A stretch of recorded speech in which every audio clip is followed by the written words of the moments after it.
ন্যায্য বেতন চাওয়ার কাজটা যাকে প্রাথমিক শিক্ষকরা দিয়েছিলেন তারা সরকারের হয়ে দায়িত্ব নিয়ে বলছে যে এত টাকা দেওয়ার মতো পয়সা নাকি নেই। তাহলে অনেক অনেক সেক্টরে যে কেন্দ্রের থেকে বেশি বেতন দিচ্ছ বাবা, সেই টাকাটা কোথা থেকে এলো? আর অসীম দাশগুপ্ত কি সেই সময়ে তৎকালীন শিক্ষক নেতাদিকে দায়িত্ব দিয়েছিলেন পশ্চিমবঙ্গের আর্থিক হালটাকে দেখার জন্য? দেননি, কিন্তু তারা উপযাচক হয়ে সরকারের কাজটা করেছিল। এটাই এতদিন থেকে হয়ে এসেছে। শিক্ষকদের দাবি দেওয়া, শিক্ষকদের সমস্যার সমাধান হোক, কেউ কোনোদিন চাই না। আর চাই না বলেই শিক্ষকদের সমস্যাগুলো সমাধানও হতো না। 2018 সাল এই সংগঠনটার জন্ম দিল। আমরা চেষ্টা করলাম শিক্ষক শিক্ষিকাদেরকে সমর্থ বানাও, তাদেরকে সক্ষম করে তোলো, তারা নিজের পায়ে দাঁড়াতে শিখুক, অধিকারটাকে বুঝুক। অধিকার বুঝলে পরে সেখান থেকে প্রতিবাদ উঠে আসবে। মানুষ যদি স্বাবলম্বী না হয়, মানুষ যদি পরাধীন হয়ে থাকে, আর সেই পরাধীন মানুষকে আমি আমার গোলাম বানিয়ে রাখবো বছরের পর বছর, তারপরে তাদেরকে দিয়ে পরে রাজনৈতিক দলের কাজ করাবো,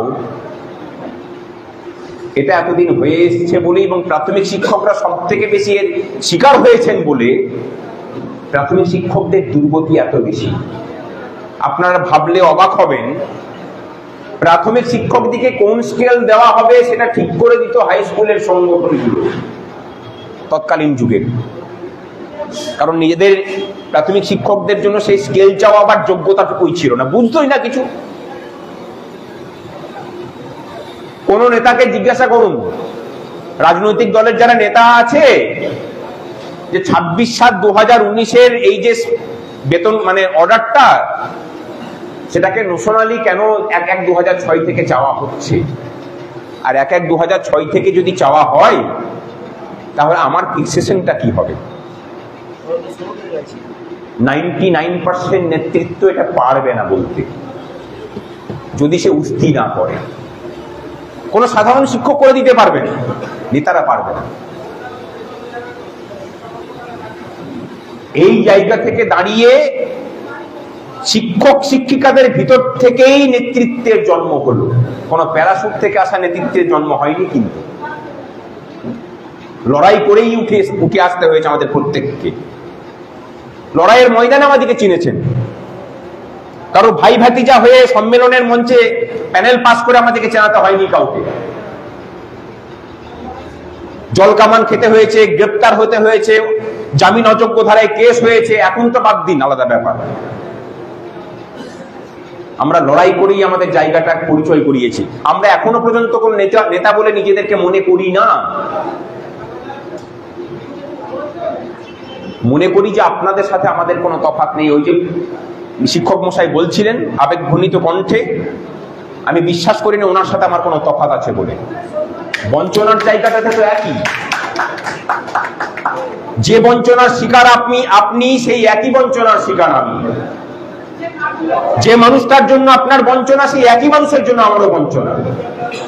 সেই বঞ্চনা যে শুধুমাত্র প্রাথমিক শিক্ষকদের নোশনালের জন্য তা নয়, ডিএ আছে, শিক্ষা পরিকাঠামো আছে, WBHS আছে, আরো অন্যান্য বঞ্চনা আছে। জেলা স্কুল, প্রত্যেকটা জেলায় একটা করে জেলা স্কুল আছে, একই কোর্স পড়ানো হয়।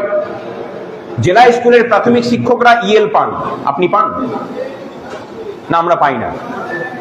একই কাজ করি, কিন্তু একই রুটিন মানা হয়, একই স্কুল টাইম। তাদের বেতন কাঠামো আলাদা, আমাদের বেতন কাঠামো আলাদা। লড়াই হবে অনেক কিছু নিয়ে, আমি শুধু আভাসটা দিয়ে গেলাম, বেশিক্ষণ বলবো না। 26/7/2019 প্রাথমিক শিক্ষকদেরকে নতুন ভাবে চিনতে শিখিয়েছে। ও প্রাইমারি টিচার বলা মানুষগুলো এখন স্বপ্ন দেখেন তার ছেলেটাও প্রাথমিক শিক্ষক হোক। কারণ ঢুকলে পরে যে বেতন কাঠামোটা প্রণয়ন হয়েছে সেটা অন্তত একটা ভদ্রস্থ বেতন কাঠামো। অনেক ইঞ্জিনিয়ার মানে চাকরির শুরুতে সেই টাকা দিয়ে তার জীবন শুরু করতে পারে না। আমি ইঞ্জিনিয়ার এই কারণে বললাম, যে আমাদের দেশে ধরা হয় ডাক্তার, ইঞ্জিনিয়ার, অন্য গ্রহের মানুষ, তার থেকে অনেক বেশি দক্ষতা, যোগ্যতা লাগে একজন প্রাথমিক শিক্ষকের একটা ছেলেকে মানুষ করার জন্য। তারা তাদের একটা ছেলে মেয়েকে ঠিক মতো মানুষ করতে পারেন না, আর শিক্ষক শিক্ষিকারা হাজার হাজার ছেলে মেয়েকে সারা জীবন ধরে মানুষ করেন। সুতরাং দক্ষতা যোগ্যতাটা কার বেশি বলুন? সমাজের এই ধারণাগুলোকে বদলানো প্রয়োজন। সেই ধারণাটা বদলাবে তখন যখন আপনি নিজে আপনার পেশা সম্পর্কে গর্ববোধ করতে পারবেন। এখানে যারা বসে আছেন তারা হাত তুলে বলুন তো, কজন আপনার ফেসবুক প্রোফাইলে I M a primary teacher লিখে রেখেছেন বলুন? সংখ্যাটা খুব কম উঠবে। এড়িয়ে গিয়ে লেখেন working as a teacher, working at school. ভাবের ঘরে চুরি করবেন না, আগে নিজেকে গর্ববোধ করতে শিখুন। আমি প্রাইমারি টিচার, আমি প্রাইমারি টিচার, এই গর্ববোধের জায়গাটা আনতে শিখুন। আপনি আপনার নিজের পেশাটাকে যদি সম্মান করতে না পারেন, অন্য কারোর দায় নেই আপনাকে সম্মান জানানো। 26/7/2019-এর ফলে অনেক বৈষম্য সৃষ্টি হয়েছে। নতুন পুরনোদের বেতন কাঠামো এক হয়ে গেছে, লেভেলের বৈষম্য হয়েছে। সমস্ত বৈষম্য মিটবে ন্যাশনালে অর্ডারটাকে জারি করাতে পারলে। কিন্তু কথা হলো, অর্ডার পেলেই কি সেটাকে লাগু করাতে আমরা পারবো? আমরা যদি জোর ধরি তাহলে পারবো। অধিকারটাকে অর্জন করতে হয়। প্রাথমিক শিক্ষকদেরকে তারপরে সিংহের মতো রাস্তায় ঝাঁপিয়ে পড়তে হবে। যদি সিংহের মতো ঝাঁপিয়ে পড়তে পারি সম্ভব, আর যদি ভিজে বেড়াল হয়ে থাকি তাহলে এটো খাটা খেয়েই জীবন যাবে। সিংহ কারো খাবার কেড়ে খায় না, সে নিজে শিকার করে খায়। প্রাথমিক শিক্ষকদিকে প্রমাণ করতে হবে যে ন্যাশনালের আদেশ হাইকোর্ট দিলে পরেই আমাদেরকে সিংহ হয়ে উঠতে হবে। এক একজন প্রাথমিক শিক্ষক সিংহ হয়ে উঠবেন, এই কথা দিন। যদি দেন, জোর দিয়ে বলে যাচ্ছি, যে মাসে প্রাথমিক শিক্ষকদের জন্য সিঙ্গেল বেঞ্চে রায় হবে, তার পরের মাসেই সরকারকে বাধ্য করবো আমরা ওই বেতন কাঠামো লাগু করব।